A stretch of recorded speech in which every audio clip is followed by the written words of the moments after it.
자, 오늘 함께 보실 말씀은 마태복음 2장 1절로 12절입니다. 너무나 잘 아시는 그런 본문이죠. 마태복음 2장 1절로 12절까지의 말씀을 우리 저와 한 절씩 교독하시겠습니다.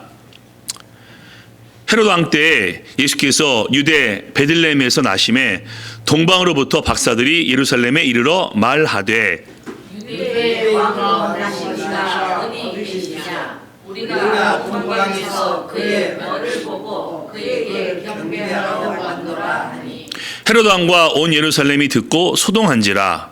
왕이 모든 대제사장과 백성의 서기관들을 모아 그리스도가 어디서 나셨느냐 보니 이르되 유대 베들레헴이오니 이는 선지자로 이렇게 기록된 바 또 유대 땅 베들레헴아 너는 유대 올 중에서 가장 작지 아니하였다. 내게서 다스리는 자가 나와서 내 백성 이스라엘의 목자가 되리라 하였음이니라. 이에 헤롯이 가만히 박사들을 불러 별이 나타난 때를 자세히 묻고 베들레헴으로 보내며 이르되 가서 아기에 대하여 자세히 알아보고 작은 내게 보하여 나도 가서 그에게 경배하게 하라. 박사들이 왕의 말을 듣고 갈새 동방에서 보던 그 별이 문득 앞서 인도하여 가다가 아기 있는 곳에 위에 머물러 서 있는지라. 그들이 별을 보고 매우 크게 기뻐하고 기뻐하더라. 집에 들어가 아기와 그의 어머니 마리아가 함께 있는 것을 보고 엎드려 아기에게 경배하고 보배압을 열어 황금과 유황과 모략을 예물로 드리니라.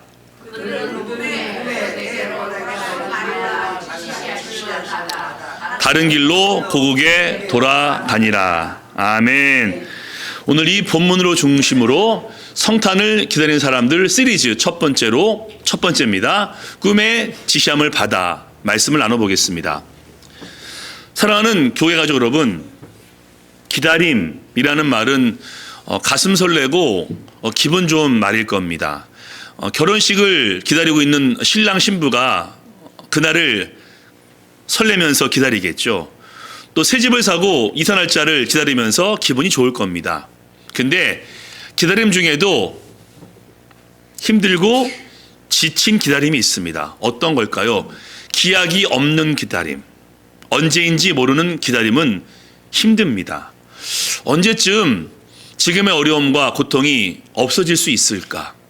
언제쯤 내 삶 가운데 형통과 평탄이 있을 수 있을까?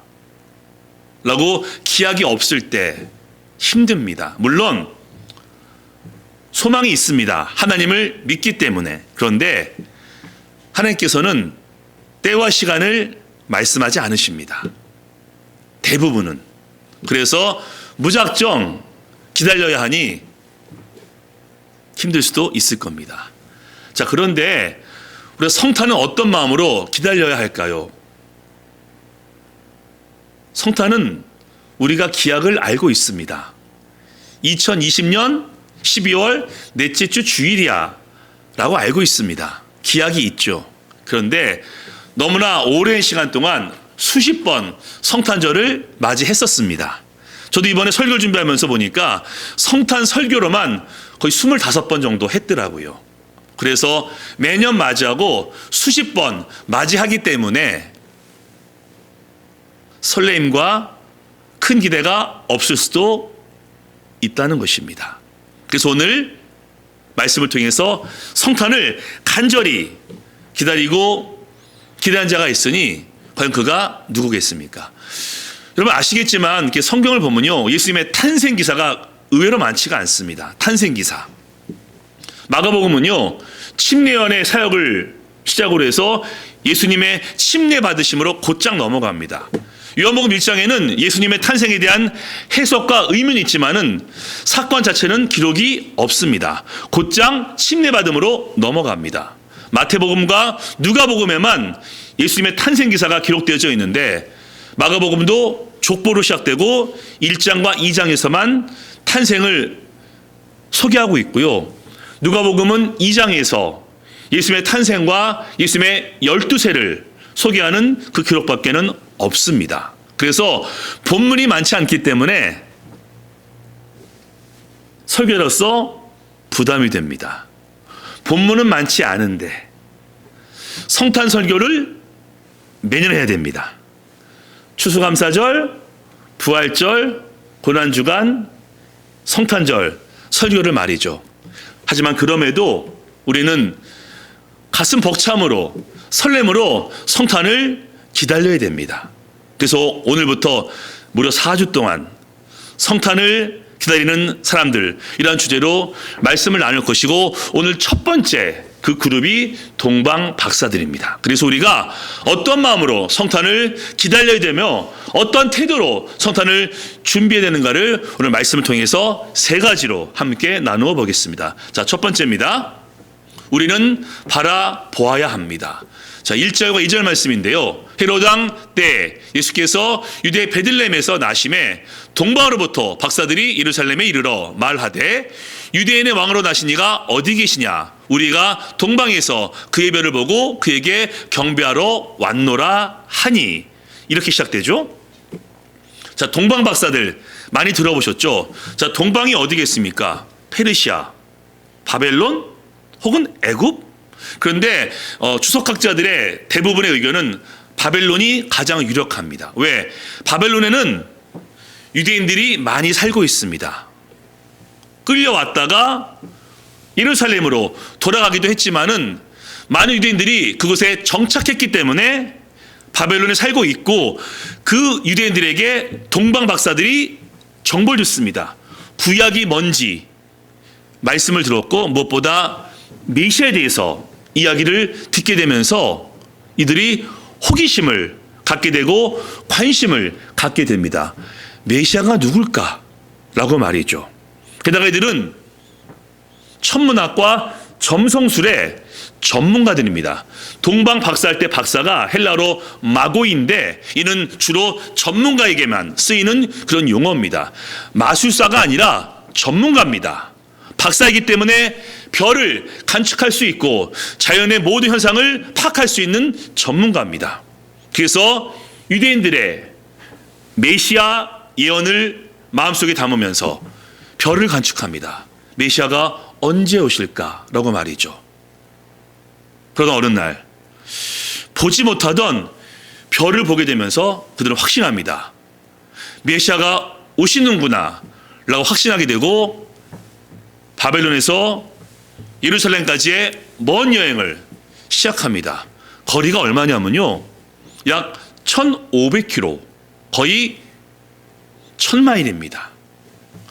오랜 시간 동안 오면서 많은 일이 있었겠죠. 초행길이고요, 강도를 만났을 수도 있고요, 자연재해를 만났을 수도 있었을 겁니다. 하지만 그들에게 한 가지 시선이 고정되어 있으니 눈앞에 있는 별입니다. 그 별이 가는 대로 박사들은 이동을 했고, 그렇게 이동하고 이동해서 드디어 예루살렘에 도착하게 되었고, 왕과 정치인들 앞에서 내가 유대인의 왕을 보러 왔다라면서 신앙 고백을 하고 그를 경배할 거라고 담대하게 선포합니다. 어떻게 해요? 별을 보고 그것에 왔기 때문이죠. 사랑하는 교회 가족 여러분, 우리의 시선이 어디를 향해 있을까요? 나 자신에게 시선이 향할 수도 있고요, 내가 갖고 있는 어떤 것에 시선을 향할 수도 있을 겁니다. 혹은 세상을 바라볼 수도 있는 것이고요, 세상의 성공, 스펙을 바라볼 수도 있는 것입니다. 하지만 우리가 신앙의 국한에서 우리가 말씀을 드린다면요, 우리가 과거에는 잘못된 것에 영적인 마음을 빼앗겼을 수도 있습니다. 잘못된 것에 눈을 빼앗긴 거죠.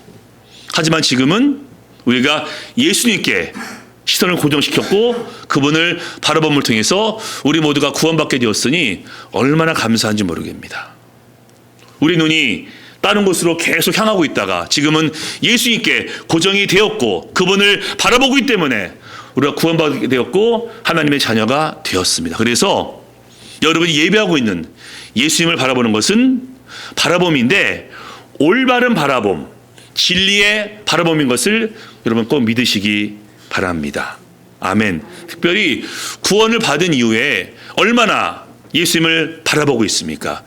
이 질문을 왜 하냐면요, 인생을 살면서 우리 시선을 빼앗길 많은 유혹들이 있기 때문입니다.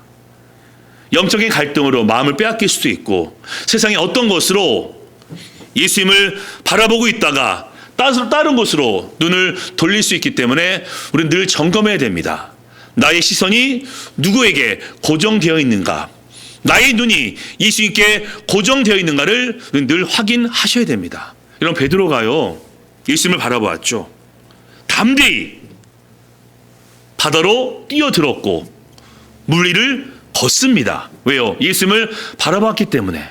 근데 갑자기 마음이 흔들리면서 두려워합니다. 성경은 말씀하고 있죠. 베드로가 바람을 보고, 예수님에게서 바람으로 시선이 옮겨지게 되면서 그가 마음이 흔들리게 되고 두려워하게 됩니다. 어떻게 되죠? 바닷속에 빠집니다. 예수님을 바라보지 않았기 때문에. 우리 또한 마찬가지입니다. 구원을 받은 이후에도 우리의 시선과 우리의 마음과 우리의 모든 삶이 예수님께 고정되어야 되고, 특별히 우리의 시선이 예수님께 고정되어야 합니다. 여러분, 히브리서 12장 2절 말씀에 이런 말씀이 있죠. 믿음의 주요 온전케 하는 예수를 바라보라. 믿음의 주, 그게 뭐죠? 나를 구원하신 예수님, 하나님의 아들로서 이 땅에 오셨고 십자가에서 죽으시고 부활하신 믿음의 주를 바라보아야, 믿어야 우리가 구원받는다, 그런 말씀이죠. 그래서 우리가 받은 구원은 절대 빼앗기지 않습니다. 믿음의 주요 하나님의 아들이신 예수님으로 구원받았기 때문에 우리의 구원은 절대 빼앗기지 않습니다. 근데 그가 뭐죠? 온전케 하는 예수, 그것은요 구원 다음입니다. 믿음으로 구원받게 되고 우리는 온전케 되기 위해서 지금도 몸부림을 치고 있습니다. 예배드리고 기도하고 말씀에 순종해서 우리가 온전케 되어지고 예수님을 닮기 위해서 애를 쓰고 있는데, 온전케 하시는 예수를 바라보라 라고 말씀하고 있습니다. 그래서 오늘 동방박사의 첫 번째 교훈을 보면서 우리의 시선이 예수님께 고정되었는가를 다시 한번 확인하시고, 오늘부터라도 우리 주 예수, 믿음의 주요 온전케 하는 예수님을 바라보시기를 주님의 이름으로 축복합니다. 아멘. 자, 두 번째입니다. 우리는 인도를 받아야 합니다. 여러분, 여쭤볼게요. 예수님이 탄생을 어디서 하셨죠? 베들레헴, 그렇죠? 근데 지금 동방박사들은 어디에 와 있죠? 예루살렘. 잘못 간 거죠? 왜 그랬을까요? 이 동방박사들은 선입견이 있는 겁니다. 유대인의 왕이니까 왕궁에서 태어나시겠지 라면서 예루살렘으로 온 겁니다. 그리고 이거 추측입니다. 말씀을 준비하면서 별이 오다가 멀리 있을 거 아닙니까? 멀리 있으니까 동방박사들이 예루살렘인지 베들레헴인지 헷갈린 건가? 왜? 동방에서 올 때는요, 예루살렘과 베들레헴이 같은 방향에 있습니다.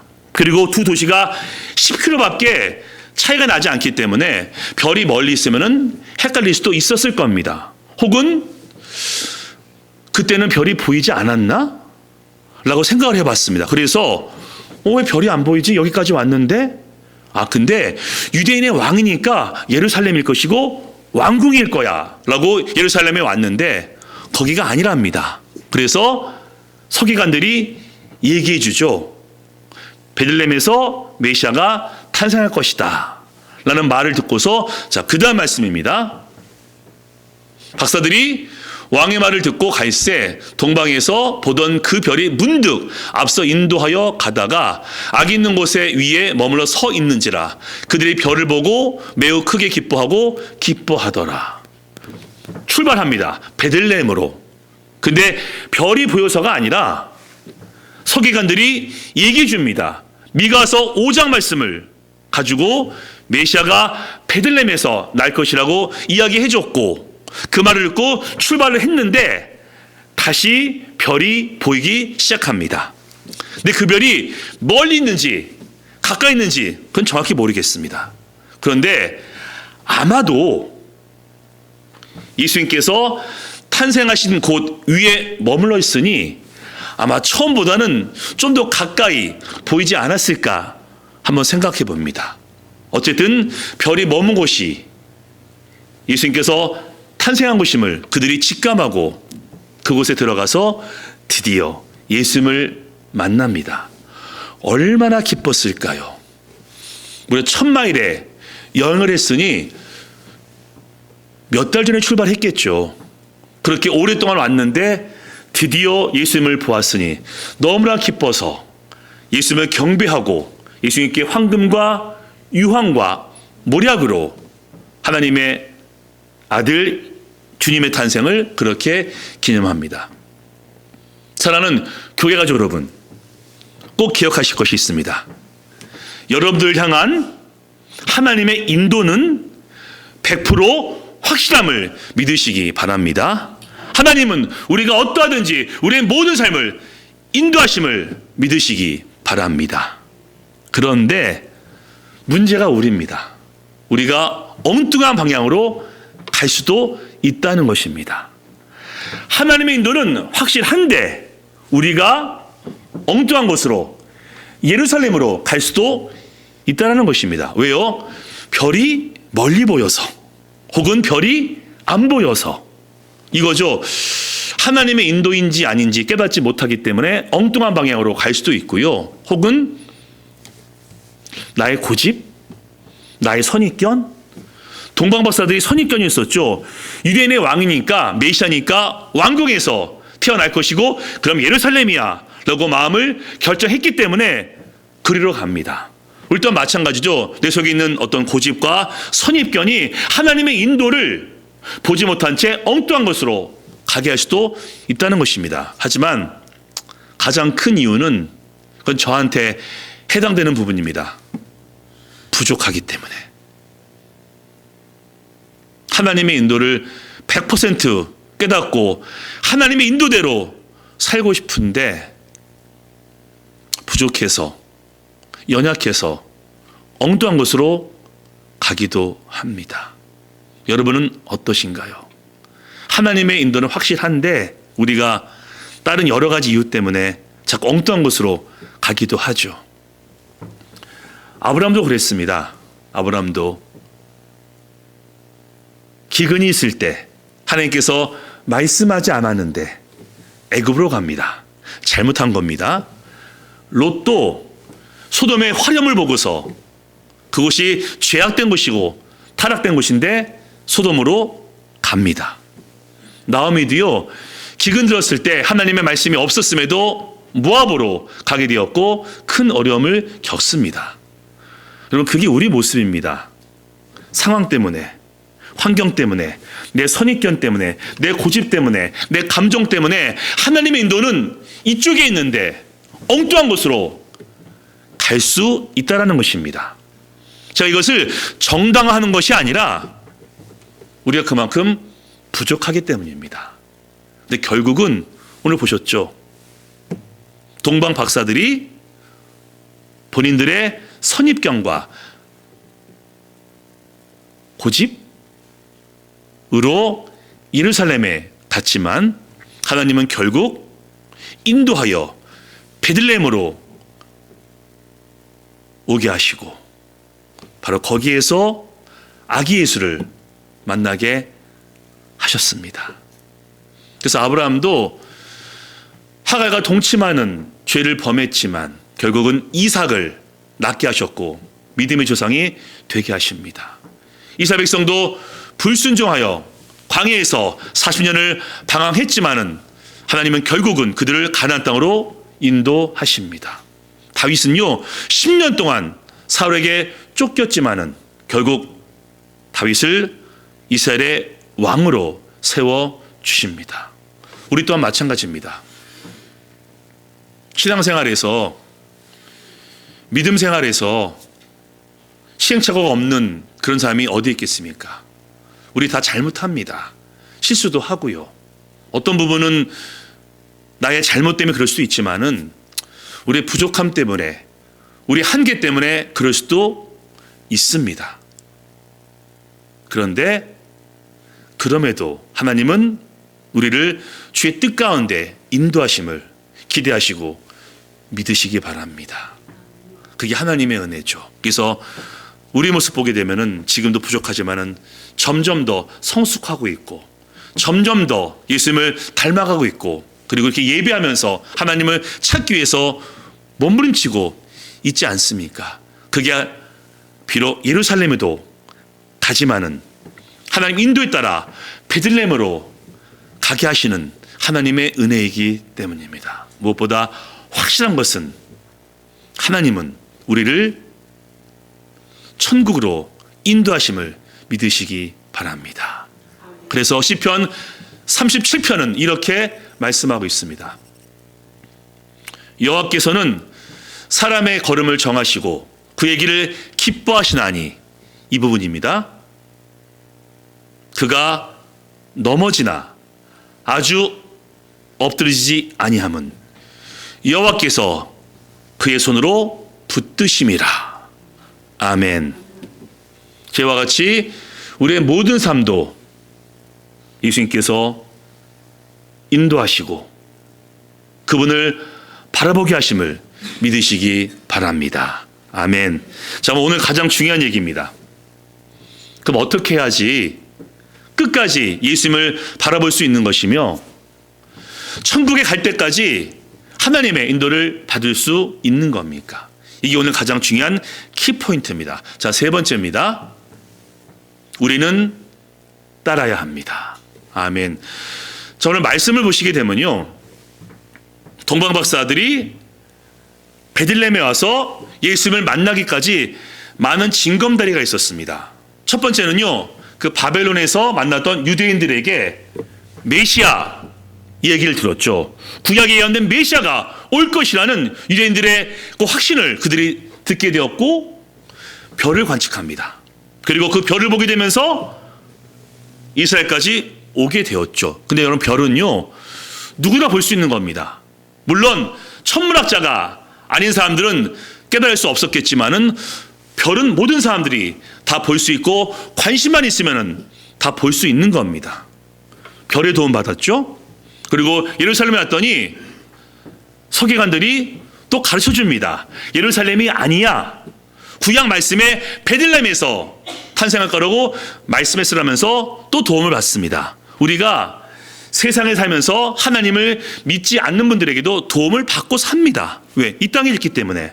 자, 동방박사들은 바벨론에서 유대인들에게 도움을 받았고요, 별의 인도를 받았고요, 심지어 서기관들에게도 조언을 듣습니다.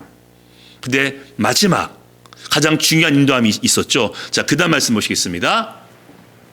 그들은 꿈에 헤로데게로 돌아가지 말라 지시함을 받아 다른 길로 고국에 돌아가니라. 지금 뭐를 했죠? 꿈을 꿉니다.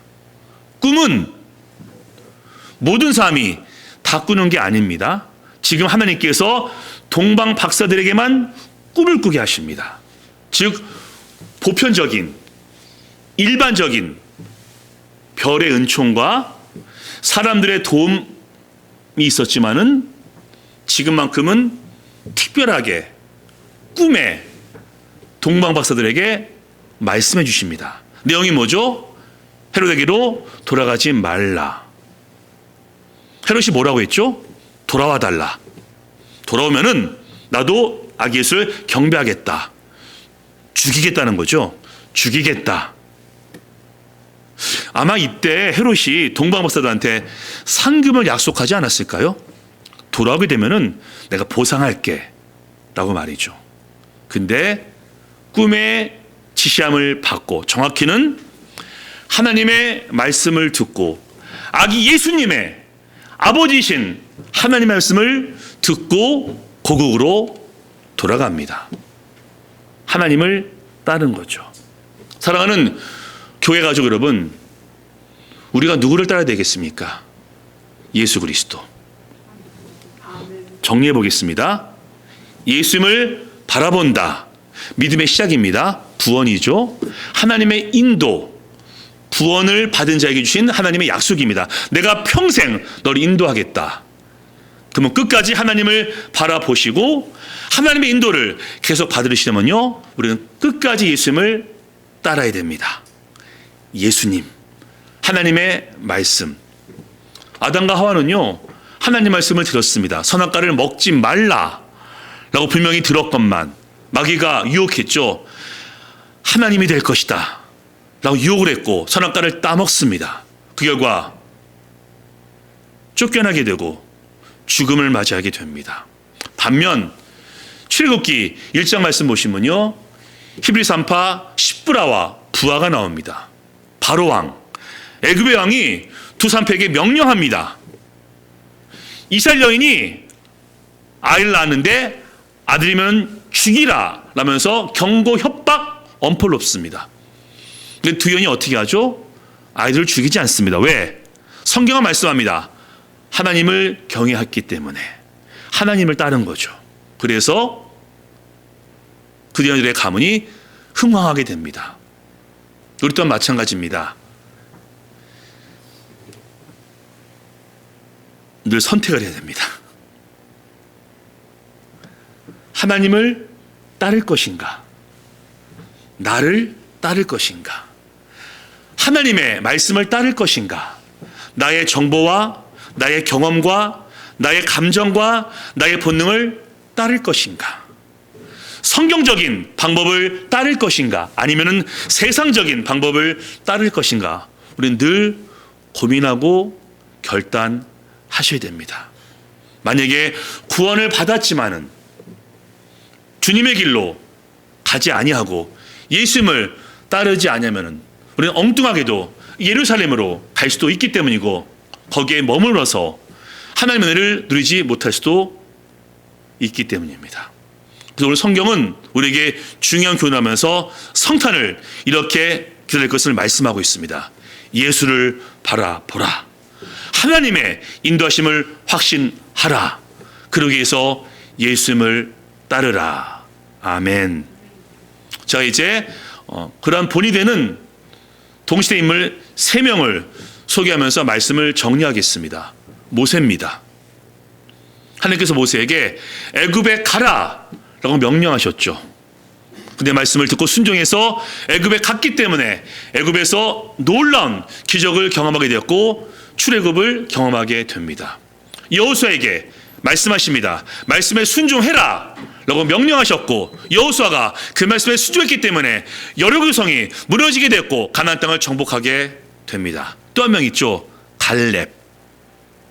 갈렙도 하나님 말씀에 순종했기 때문에 헤브론 산지를 갈렙이 얻게 됩니다. 성경에 있는 믿음의 선배들의 공통점은 예수님을, 하나님을 바라보았고 하나님의 인도하심을 갈망했으며 그 가운데서 하나님께서 무엇을 말씀하시던 그 말씀에 순종했고 예수님을 따랐기 때문에 그들 가운데 복이 임하게 된 것입니다. 우리 또한 마찬가지입니다. 성탄을 기다리면서 그 3가지를 기억하는 겁니다. 예수님을 바라보자, 하나님의 인도를 소망하자, 그리고 어떤 경우에도 예수님을 따르자 말이죠. 자, 그렇게 할 때 이러한 축복이 있습니다. 우리 여호수아 말씀 함께 읽고 말씀을 정리하겠습니다. 자, 그 다음 말씀 여호수아 14장 말씀 함께 읽습니다. 시작. 여호수아가 여분네 아들 갈렙을 위하여 축복하고 헤브론을 그에게 주어 기업을 삼게 하매 헤브론이 그닛 사람 여분네 아들 갈렙의 기업이 되어 오늘까지 이렇으니 이는 그가 이스라엘 하나님 여호와를 온전히 좇았습니다. 아멘. 이제 예수님을 따르시고 말씀에 순종하심을 통해서 이전보다 더 많은 은혜가 있으시기를 예수님의 이름으로 간절히 축원합니다. 아멘. 이번 적용입니다. 첫 번째 읽겠습니다. 시작.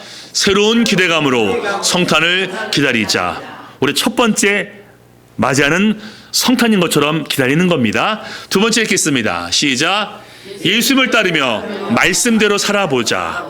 이번 한 주만큼은 하나님께서 뭘 원하실까 고민하시면서 말씀에 순종하시기를 부탁드립니다. 그래서 2022년에 성탄을 소망 가운데 기다리며 믿음의 주요 온전케 하는 예수님을 따르심을 통해서 하나님의 인도를 풍성히 경험하게 되시기를 예수님의 이름으로 간절히 축원합니다.